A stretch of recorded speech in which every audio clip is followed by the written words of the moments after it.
Hello, and welcome to the next episode of Between Two Slabs. We're here with the infamous Paul Timmons and John Ferrara, and today we'll be talking about grading in all its shapes and sizes. All its glory. So to kick things off, Paul, you've mentioned before that the NHLA, the National Hardwood Lumber Association, grading guidelines may not work for urban wood. Why do you think either independent body is necessary for grading urban wood, or how do you suggest the industry go about that? Yeah, good question. We should first start by understanding that the NHLA started grading rules with the intention of providing clarity to what people would receive in terms of purchasing the material wood for whatever purpose it may be. Their grading rules actually developed a lot of what we recognize as fallen lumber today, because a lot of the material would grade below their lowest grades within their grading structure. So as time has gone on, material has come about in which doesn't meet those standards, and they haven't had a home. And that's developed the waste issue that we understand as fallen lumber or urban lumber, depending on where you're pulling it from. And the reality is the material needs to be understood by the end consumer, and if we don't have a way in which we can educate that consumer on how they can utilize this material, it's going to be difficult for them to understand how they're going to put it into projects, how they're going to convince their customers of what it is that they're buying. And I think we're still very early in the process of understanding grading within the fallen lumber world. I think Carbon Smart Wood is working very hard to figure out the best ways in which we can reimagine how this is done. But I definitely don't think that the current grading structure that exists can be used in the exact same way. But I do think it can be used as a foundation to really help facilitate the conversation between potential customers and the suppliers of the material. What does work well and has proven to work for us has been the grading rules associated with logs. That's something that when John is out looking at material, he's really able to kind of have that x-ray vision to understand what you're seeing on the outside of a log to what that can mean on the inside of the log. I'll let you talk about that because that's more in your camp. Sure, but to touch back on what you said really quickly, in regarding the rules of grading, to clarify a little bit, it just provides uniformity everywhere. So somebody that is buying, in particular from a Carbon Smart Wood or a fallen lumber standpoint, you want to make sure that somebody in California that's buying fallen lumber grade is getting the same board or quality material that somebody in Maryland would be purchasing. So, and that's where the NHLA really did well with their grading rules and understanding that you're getting a consistent product no matter where it is because it's falling under these guidelines. And those are the guidelines that we are working really hard to establish in the fallen lumber industry as well, to make sure that somebody in Wisconsin or wherever is purchasing the same quality material that they're going to be getting from elsewhere. So that's what I just wanted to clarify that. From my standpoint, when I'm looking at trees and following the NHLA guidelines for log procurement as well, a lot of those things that the defects and such that I look for, they really aren't as meaningful to me because I am not doing it at the scale in which those defects really mean a lot, because we're not kicking out millions and millions of board feet a year. We're only doing a couple 100,000. So I can afford to take the lower quality logs, so to speak, quote unquote, and turn them into a viable product without the economic hit that these guys are getting, because they want perfect round cylinders for the most part that fall under these very specific guidelines with a centered pith, no evidence of shake or rot or a bolt or a nail or a screw, any of those things they don't want. We're able to circumvent that in a way that we can still get, like I said, a quality product coming out the other end. So those rules I do use, but sparingly, I guess, when it comes to log procurement on my end of this. So what I'm hearing is that the NHLA, the national body responsible for creating these grading standards, has provided the standardization for a consistent product, especially in the lumber industry as we know it. But because of the nature of urban and fallen lumber, it doesn't really quite capture the reality of our day-to-day work. I think, I'm going to talk on this really briefly, I think that a lot of the rules that the NHLA has that is going to degrade a product or knock it down to the next level doesn't provide the visual aesthetics of these really cool boards. They're clean, they're nice, the grain is straight, there's no character to it. To me, it's very generic, it's very bland, it's very homogeneous.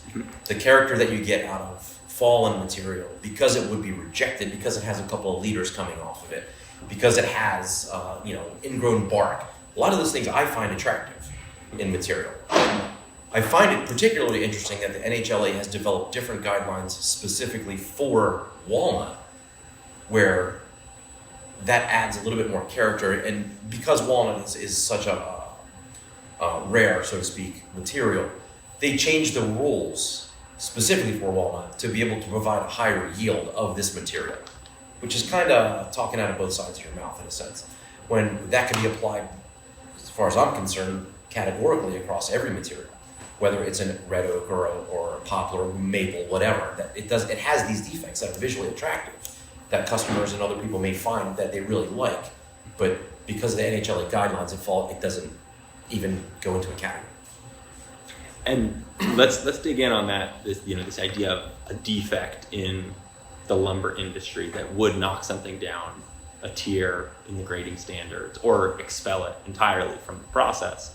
What are some examples of some of those defects that would do that, and also we have seen on a daily basis that provide a beautiful end product that people really like? I'd say the most common one is knots. Knots are one of the biggest reasons why lumber is put down in a grade or pulled off the list altogether. Commonly, the stress and the different elements that go on within a tree actually produce really amazing grain and texture that a lot of people are attracted to. I'll leave it right behind you. Yeah, and there's in almost all of the material that we touch, these trees aren't growing in forests for the most part. So they're leading out early, which means that there's going to be more knots within the material.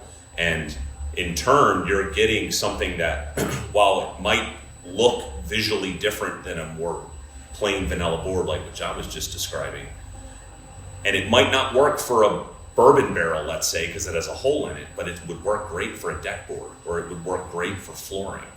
And the idea that that material is being viewed by one grading policy for all use of wood products is, I think, really where Carbon Smart Wood and the fallen lumber movement is really going towards, is recognizing how to develop grading rules around specific uses of the material and not one grading standard for all uses of material, because we just got to look at this from a different perspective.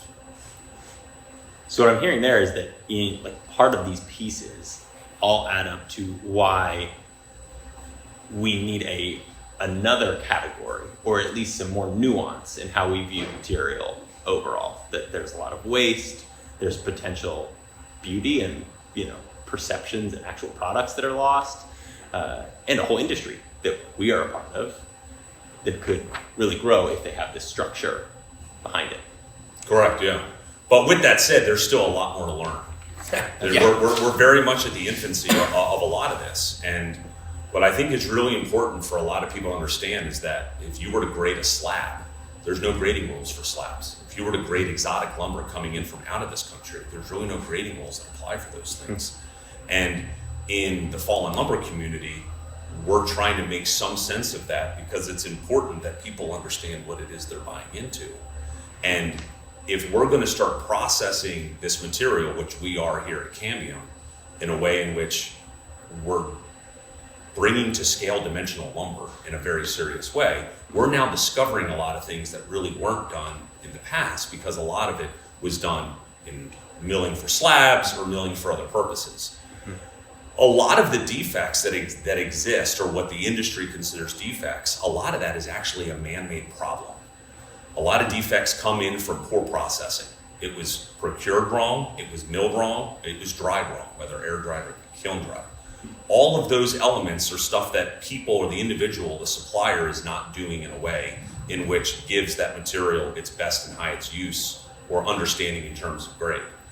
True biological problems within a tree is really where we can't address that And when you look at all the different defects that exist, the biological ones are actually the smaller side of that category. Knots, bug holes, and stains. Those are the three biggies that really exist. But we're just getting to a point within an industry to where we're actually able to mill enough dimensional lumber, scale enough of the dimensional fallen lumber to where we can really even understand and draw lines around it. Given the environmental and economic waste that we've been talking about, how do we imagine this changing and moving forward? There's still a lot of learning that has to occur, but a few things that are really kind of being understood now is that education in terms of the consumer to what is a defect versus what is character, and what makes beautiful wood versus what makes ugly wood definitely needs to be understood by everyone involved and kind of reimagined. At the same time, as that education is important, I think having more specialized grades for specific uses of wood is another way of imagining how to utilize a material. John hit it on earlier that walnut has its own special category for a lot of things. A lot of that effort is coming from finding a way to utilize as much of the log as possible, and it's about preserving the resource, which I think is great. But I think if we were to take that same idea and develop different grading rules around different species, around different uses, we're able to develop a different amount of grades that would allow material to come into a system and get utilized in a more intelligent way. And then I think the last, and probably one of the most important things, is having visibility into where this material is coming from. Tracing the material on a chain of custody software like Trace is important because it's providing the consumer or whoever is purchasing it as a part of the supply chain to give an understanding on where this material is coming from, understanding that it was truly coming down for natural reasons and it wasn't looked at from a harvesting perspective, but looked at from truly utilizing the resource because it was fallen. I'd like to hit on one thing on that, and the point that I want to make is this is not even a product that's really readily available. The consumer doesn't even know that it exists because the rules that are established don't even present it to someone to be able to make that choice to purchase it. Just wanted to throw that out. No, it's a good point, because not saying that the hardwood or the softwood industry has done a bad job. I don't want to blame them. No. There is a lack of knowledge on all consumers on even where the wood comes from. Exactly. And why it's there, and why does it look that way, and why do I like wood that doesn't have that or has that. It's the education, and that's what I meant by education, is just not there to even understand where we are today. So I think to be able to go where we want to go tomorrow, we need to be able to educate on what has been and where we would like to be. And I think as we grow and as that becomes more understood, that education needs to come out as we move forward, because there's no way to build up someone's knowledge on something if they don't understand the foundation in which we started on. Or that it even exists. Right. Because if you don't know it exists, you have no idea that it's even a choice. Right. We've had conversations internally about this using the food waste industry as a model. 10 years ago, people didn't really know about food waste. Now, there's companies who specialize in just delivering food waste. Yeah. And people understand that carrots don't just grow straight. And that's okay. Yeah, exactly. So in a lot of ways, that you're highlighting the education, the awareness, the specialized grades, and actually having a place to talk about these things. And then the last piece you touched on, Paul, is the technology, the data to actually understand what's being wasted, where is it, what's that quality like, and how is it being used right now. Yep. And that leads us to the next piece of it, is what needs to happen to help that education and awareness to change people's perceptions. Is it a brand? Is it more marketing? What comes to mind there? Brand definitely makes a big difference. The lumber industry in general really has never branded wood the way in which we're doing here at Cameo. We've developed a brand called Carbon Smart Wood because we're really trying to bring attention to the material, but we're also trying to give it a name and a class that is very elevated in comparison to the traditional terms that we've heard over the years, like reclaimed and salvage. That can just have a negative connotation to a lot of people. So elevating this wood, because we view celebrating character versus being scared of defects, And bringing a name to that and having something that people can understand is something that people can actually wrap their minds around and get behind. Where if you don't have that unified brand, it's very difficult for people to fall in line with that, because common language is so important. And if we're able to bring this into 3 simple words of carbon smart wood, and people understand what that means, they're going to naturally understand what it is they're buying into, whether it be a table or flooring or CLT panels in a building. Absolutely. And part of that too is challenging these conventional understandings of what is For sure. a good piece of wood, what's a beautiful object in that way. So to wrap up, could you share some examples of initiatives in your mind or projects around the country in the urban wood space that have successfully or attempted to challenge some of those perceptions? Yeah, the one that we're working a lot on is thermal modification. It's a process in which we're actually able to take material that might be graded out of a system because it has staining and color differences within a board. And if you thermally modify that board, you're actually erasing, or you're not able to see what that stain is because you've changed and altered the color of the material. And then in turn, you're actually elevating the use of that material because it can now be used outside. So it's a somewhat of a complex idea of the problem and a solution, but it's taking more new age thought and technology and applying it to something that was completely wasted. And we're doing it with a lot of different woods. One of them is red oak. And red oak has probably its biggest and highest use right now is pallets. But there's a lot of really attractive pallets that could make really attractive decks. And if you were to utilize thermal modification with red oak, you're able to achieve that. So that's technology really helping and really combining 2 worlds together to create a great product. Another way of going about it is changing names of woods and bringing flashy and fun terminology to a material that no one's ever heard of. An example here at Cambium is a lot of people have heard of a sycamore tree or a London plane tree, but none of those woods really get anybody excited. We branded the idea of calling it city mahogany, which brings about a lot of interest and a lot of attention all around the name. And it completely washes what they thought London plane and sycamore were and gives them just it gives that material a new life in so many ways in terms of how it can be utilized and how it can be used. So it's a combination of a lot of different things, but it's all part of the movement to kind of recalibrate people's minds to really think about the utilization of this material in a different way than how it's been over the past 100 years. That's how I view it. Spot on. Absolutely. And I think as we've seen that grading and standards are important. We need them for consistency, for quality, etc. And we've seen this growth of urban wood, fallen lumber movement across the country over the past several decades. And we're just getting to a point now where the volume and actual viability of those supply chains necessitate the need for some more nuance and understanding within those standards. Yeah.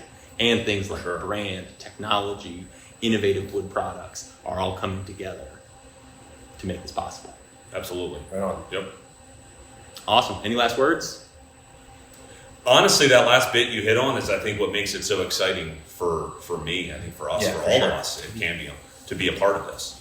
Because it's the first time where all of these parts are coming together in a way in which can really make a real difference. And not only can it hypothetically do that, we're actually doing that. And it's working, it's clicking, it's being understood. So just being a part of that movement and